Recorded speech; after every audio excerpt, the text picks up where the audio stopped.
Hey, football fans, this is Gary Greene, longtime sports handicapper and professional sports bettor here in Las Vegas for the past 35 years, publisher of the Blue Book Football Betting Magazine for the past 30 years, and this is your Gary Wins videos, and this is going to be an NFL video, and since we're about at the halfway mark, I'm going to talk about a segment here that we did on our radio show every single week after about the third or fourth week for many years, for about 25 years. And it's really about when I preach to people, especially what we would call the average Joes, the guys that aren't betting professionally. You're not even betting that big maybe, but you just want to be able to be in action each week. The key is betting good teams, not betting bad teams. If you do this, even blindly, you will probably be able to at worst finish breaking even at the end of the year, and it would be stunning because it only happened once that I did this exercise for 25 years that it actually lost. And the very top teams, the teams you knew were going to be good coming into the season, they never sniffed losing. In fact, Tom Brady, you can look it up, the top quarterbacks, their record against the spread over a long period of time when you knew they were going to be an elite team, a top 5, 6, 7 team, was way over on the winning side. So if you just blindly bet these teams week after week after week, the worst you would do is break even, but you would probably end up making around 10 units at least.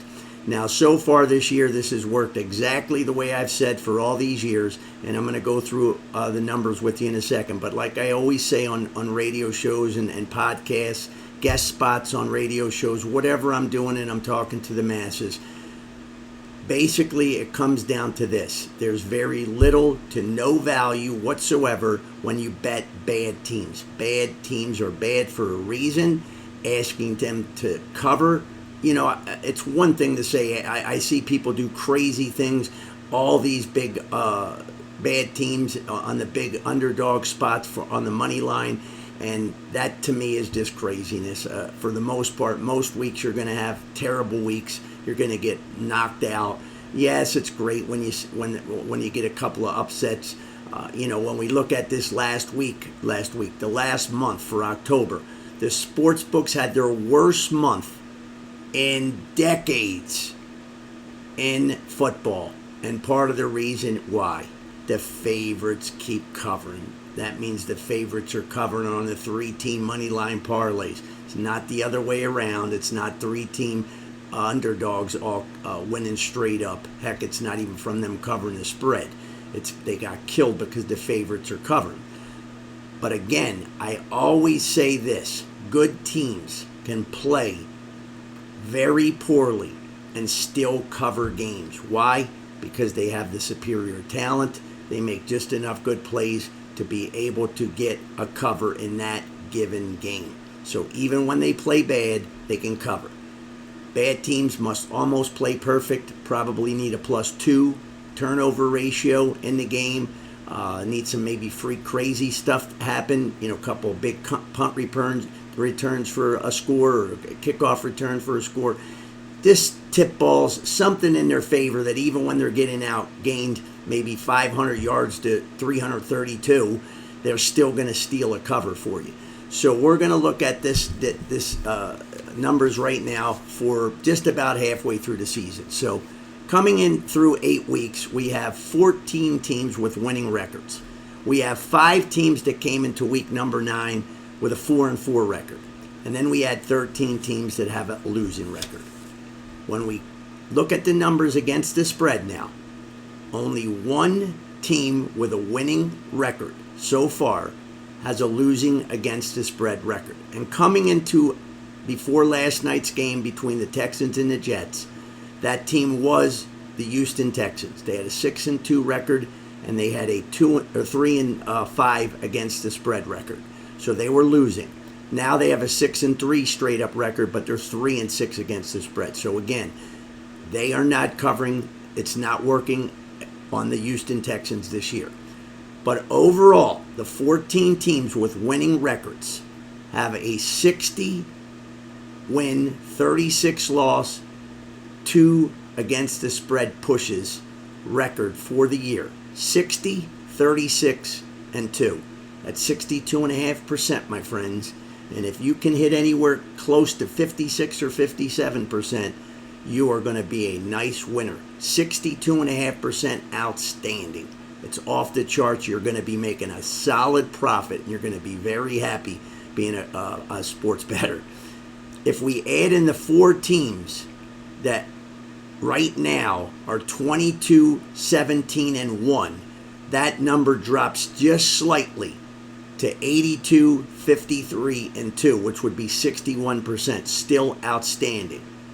Only one of the 4 and 4 teams has a record against the spread that's losing, and that's Seattle. Seattle is 2, 5, and 1 against the spread.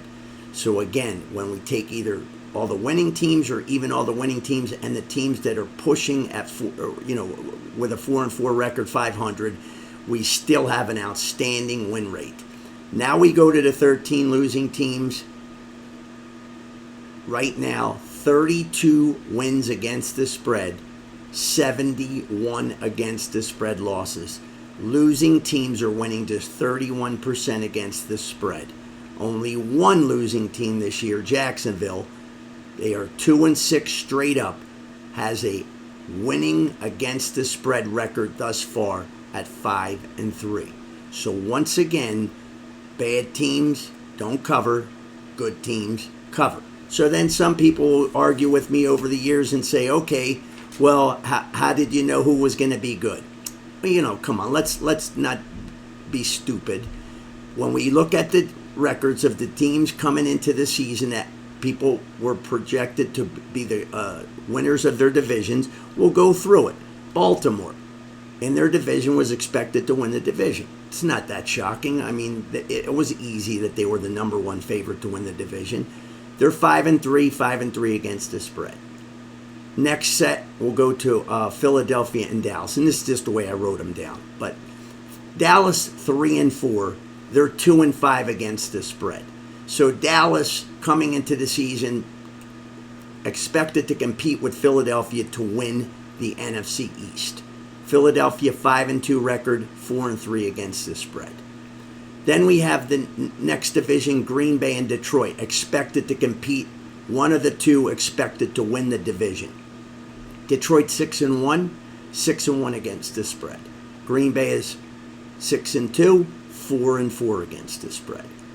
Then we'll go over and we'll call Atlanta and Tampa Bay as a tie. 2 teams that were probably coming in pretty even, expected to win the division. Either one of them could have been the choice. So we'll choose both of them. Atlanta's 5-3. They're 5-3 against the spread. Tampa Bay's 4-4. They're 4-4 against the spread. Nobody's going to argue, I hope, that San Francisco was the team to beat in their division. They're 4-4, 4-4 against the spread. Nobody's going to argue, I hope, that Kansas City was going to be the winning team in their division, come in first place at the season's end. They're 7-0. They're 4-3 against the spread. Houston, 6-3, 3-6 against the spread, as I just mentioned, the only winning team with a losing record against the spread, and that's including now Thursday night's loss. So I'm even throwing in this Week 9 game, just to still show you the differences. The Bills, we can assume they were expected. I'm sure there's a few people that could say Miami too, but the Bills have been knocking on the door. They were expected to win their division. So they're 6-2. They're 5-3 against the spread. So what's the 11 teams that we expected to win the division against the spread record so far? 46-39. So again, you're blindly betting the teams that we expected to win. 46-39 against the spread. You're making a few bucks. Again, only Dallas and Houston has failed to live up to the billing of a team that was supposed to win the division, and now they're costing you money if you just blindly bet those 2 teams.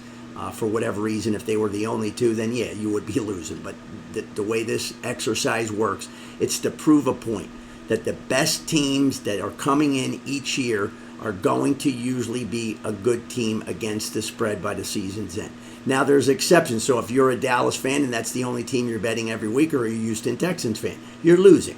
Okay, it's a long season. You're not getting destroyed. I mean, Dallas is 2-5, and it's really unexpected. But I'll also throw this in there. Dallas, part of the reason they're losing is just not because all of a sudden the system doesn't work.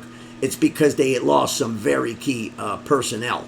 And I mean, when you lose Micah Parsons, who's like a defensive player of the year, that's not the team that we expected. If we knew that he wasn't going to play in all the games he was going to play, then we would have probably just said Philadelphia and Dallas would not have been in this equation.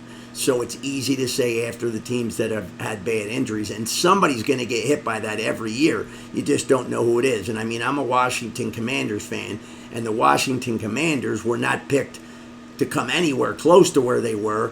And right now they're fantastic against the spread, 6-1-1. So, it is what it is. There's always going to be some teams that you didn't expect much. I mean, I don't want to say I expected them to win 3 games. I figured with the young quarterback looking so good in college, he's a Heisman winner, a new coach, new atmosphere, new confidence. I love the linebacking core that they recruited in and brought in, and they have lived up to the billing.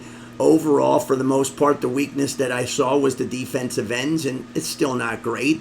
But overall, talent-wise, the team has overachieved. They have, no doubt about it. But at this point now, we can see they have a pretty good team. And if they stay injury-free, the offensive line has exceeded expectations through 8 games. Now we know they're a very good offensive line. They shouldn't just regress and go to being what we thought before the year. There was a couple new pieces in there. Them new pieces and all the free agent pieces that the Redskins Commanders brought in have achieved above level, and now they're starting to gel as a team. So this is a half of the year exercise, but it just proves a point that if you're in trouble out there, it doesn't hurt. I mean, Kansas City is 7-0. They're 4-3 against the spread, and for the most part, they've played terrible football. They are not playing like the team that everybody expected to be one of maybe the 3 best in football. Yet even when they're playing terrible, they're 4-3 against the spread, and that proves my point. That when you're a bad team, did anybody see Carolina being a good team this year? They're the worst team against the spread.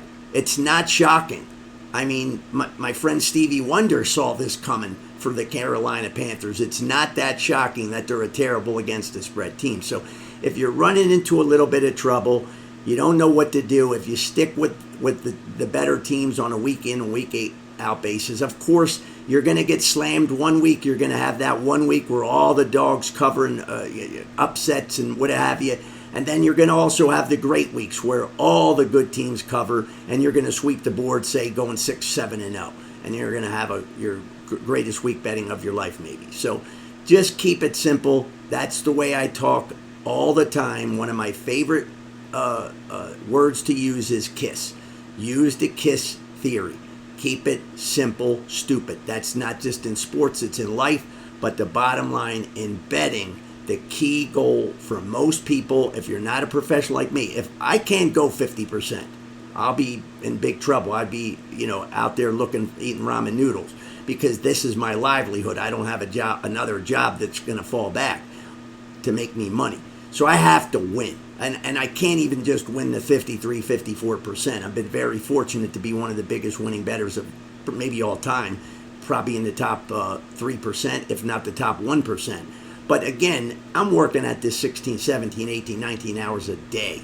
Every single day while you're sleeping, I'm working. Okay, and I'm working even harder now because I'm doing extra videos, and that's even with limited extra time now with football and basketball, because college basketball is getting ready to start. So I'm going to start loading some college basketball videos soon. But if you have any questions that you want to ask about anything, email me at GaryGreenWins@gmail.com.